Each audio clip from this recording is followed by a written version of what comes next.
मोकामा और गोपालगंज के बेरोजगार युवा नौजवानों के लिए, गरीब शोषित वंचितों के लिए, हमारे अनुसूचित जाति जनजाति दलित भाइयों के लिए और पिछड़ों के लिए, और जो गरीब हैं, शोषित हैं, वंचित हैं, उन सभी भाइयों के लिए।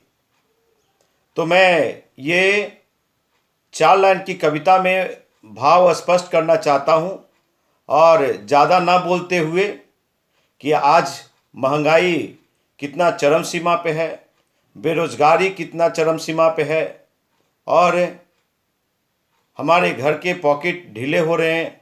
घर में पढ़े लिखे हुए युवा नौजवान बेटा लोग बैठा हुआ है, और बिहार के युवा नौजवान जो बेरोजगार होते हैं वो अपने बूढ़े माँ बाप को छोड़ करके, परिवार को छोड़ करके, बीवी बच्चों को छोड़ करके, अपना गांव छोड़ करके, अपना खेत खलिहान छोड़ करके दिल्ली, बॉम्बे, कलकत्ता जाते हैं रोजी रोजगार की तलाश में।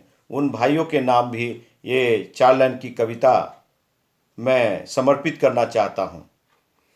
जो भी कहूँगा सच ही नए साल की कसम, जो भी कहूँगा सच ही नए साल की कसम, ताजा बना दामाद हूँ ससुराल की कसम, महंगाई का मारा हूँ रोटी दाल की कसम, महंगाई का मारा हूँ रोटी दाल की कसम।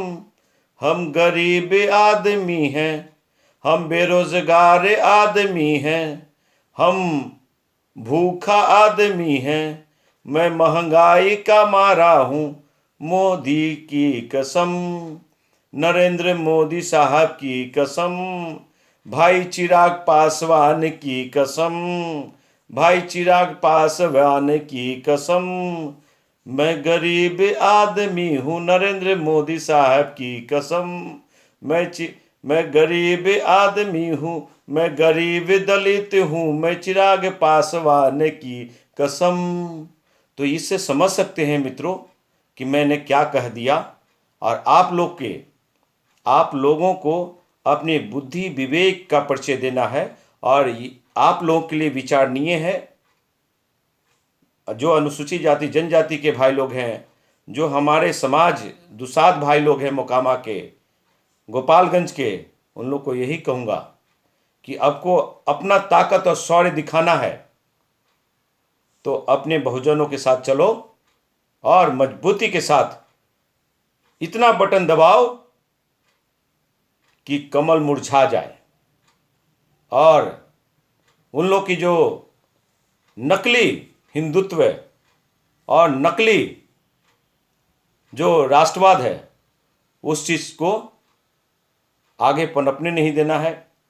मोकामा के पासवान, खास करके पासवान भाई, मैं दुसाध पासवान महारेला का अभियान समिति का राष्ट्रीय संयोजक हूँ। हम यही चाहते हैं, यही कहना चाहता हूँ आप लोगों से कि आज आप लोग देखिए आपका नेता किसके साथ खड़ा है।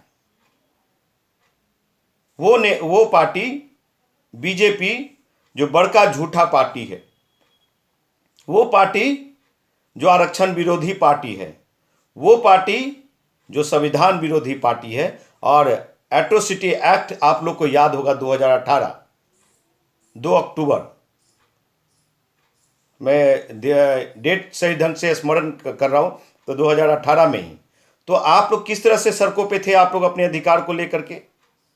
आप लोग की जो 22.5% आरक्षण है उसको बढ़ा करके 35 से 40% करने की मांग मैं करता हूँ, ना कि चिराग पासवान करते हैं। वो तो कहते हैं चिराग पासवान समृद्ध दलितों को आरक्षण छोड़ देना चाहिए। आदरणीय सम्मानीय स्वर्गीय रामविलास पासवान जी पासवानों के लिए कुछ नहीं किया, लेकिन अपने परिवार के लिए अस्वर्णों को 10% आरक्षण दिला के मरे। अरे भैया ठीक है, स्वर्णों को 10% आरक्षण दिला दिया, लेकिन कोई पासवान हमको बता दे कि इस 50 साल में स्वर्गीय रामविलास पासवान जी ने 5 काम किए हों, तो मैं राजनीति छोड़ दूंगा और चिराग भैया जिंदाबाद करना शुरू कर दूंगा मैं। चिराग पासवान लगातार कहते हैं कि नीतीश कुमार जी मेरे पिताजी को अपमानित किया है। तो क्या अपमानित किया है, बहुत लंबे समय से 1 साल से बोल रहे हैं, तो वो सारे बिंदु को समाज के बीच में रखिए। अगर वाकई में नीतीश कुमार जी गलत कुछ बोले हों तो मैं चिराग के साथ खड़ा मिलूंगा, लेकिन ऐसे नकली नहीं कि आपका आशीर्वाद, मैं कहना चाहूंगा, आपका आशीर्वाद लिया और डगरा में लेकर के बैगन की तरह बीजेपी को बेच दिया। तो इसमें भी मैं एक आप लोग को ये समझाना चाहूंगा 2 लाइन में कि आशीर्वाद दुसाधों का, पासवानों का, भोजन भूमिहार की यहाँ, पासवानों का वोट और ब्राह्मणों का राज आ गया। तो आप जब दरवाजा पे जाएंगे तो क्या आपको मान सम्मान मिलेगा? आपका नेता कैद हो गया, ब्राह्मण संघ भाजपा के गोद में जाके बैठ गया, तो क्या आप उनके कहने पे वोट करेंगे?